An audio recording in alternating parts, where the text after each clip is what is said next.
Right, so here's the intro for project 7. I'm going to start at step 2.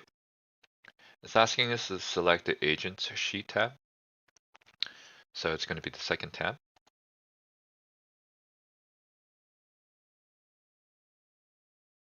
Step 3 is asking us to find and clear data validation. So click the find and select button, which is on the home tab.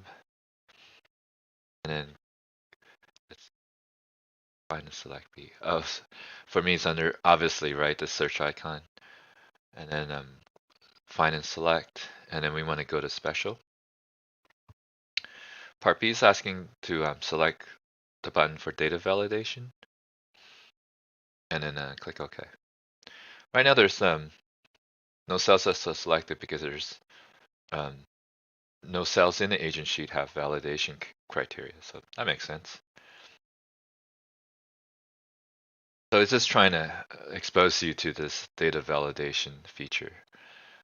So let's go to the comparison sheet tab, and I'm pretty sure there's data validation we can do here. So we can just go back to what we go back to find and select data validation, and voila, a bunch of cells are selected because they have what they call it. They have validation settings. Okay. So click on data validation button in a data tab, data tools, which is this check mark and red symbol down there. And we want to select clear all. Okay.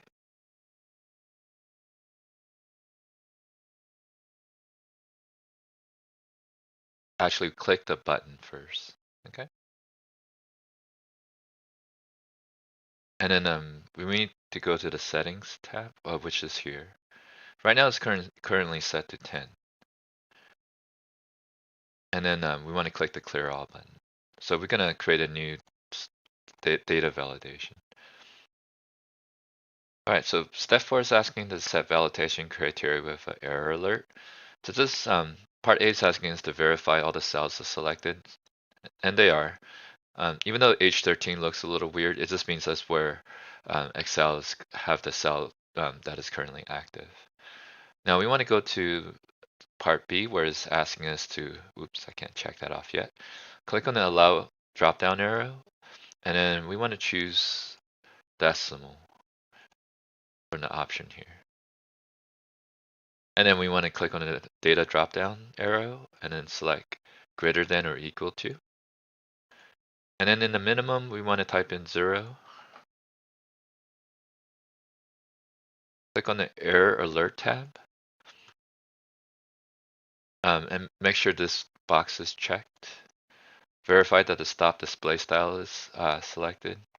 And then click the title box, and we want to type in required.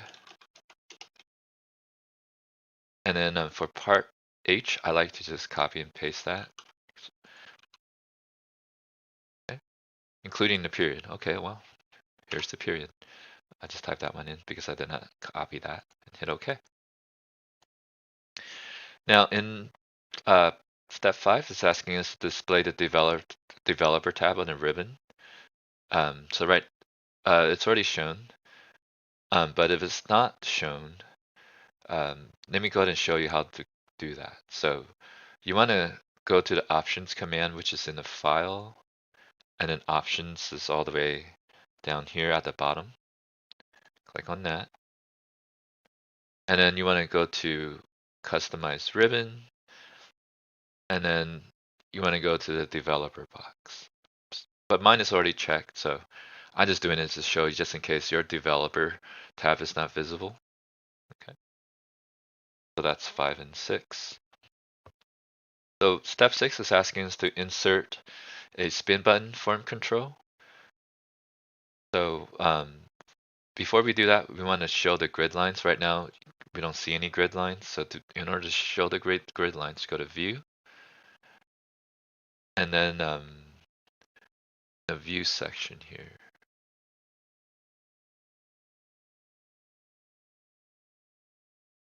Mine is a little cramped, so I'm going to Yeah. So I just expanded so I can see the grid line checkbox option. So I'm going to break that down. Oh, okay. So it's under the when I collapse it into half screen, it's under the show. And then that's where you could select the grid lines. Part B is asking us to click the Insert Controls button, which is in the Developers tab. And then Controls, it's in the toolbox icon.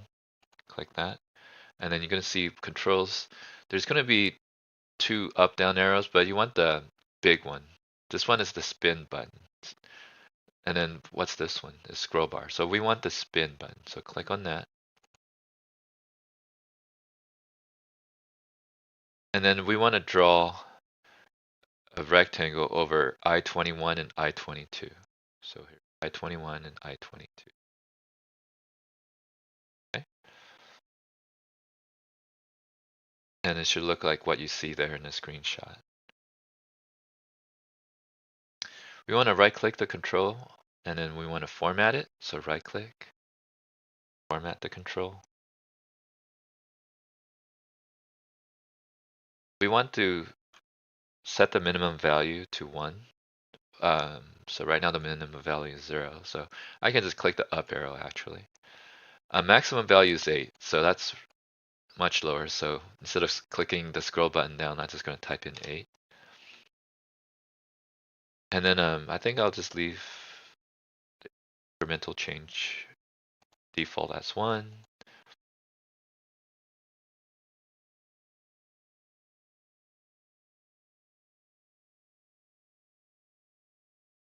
And then it wants us to click the cell link box and select cell H22. So click on the cell link and then H22 should be this.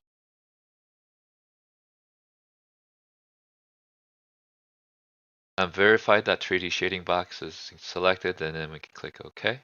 And you notice it says the agent 1.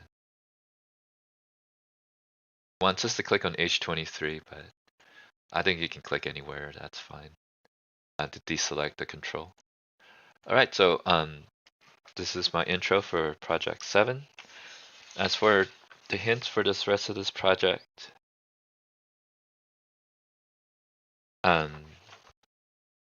just make sure you notice I copy and paste values like this one.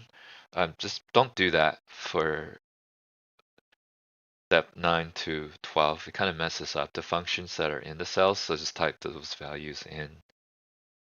And yeah, I'm gonna have a better screenshot so when you look at this, you don't have to squint and try to figure out whether or not the numbers are correct. So yeah, once again, I'll post the completion guide on Friday. So thank you for watching and good luck on this week's project.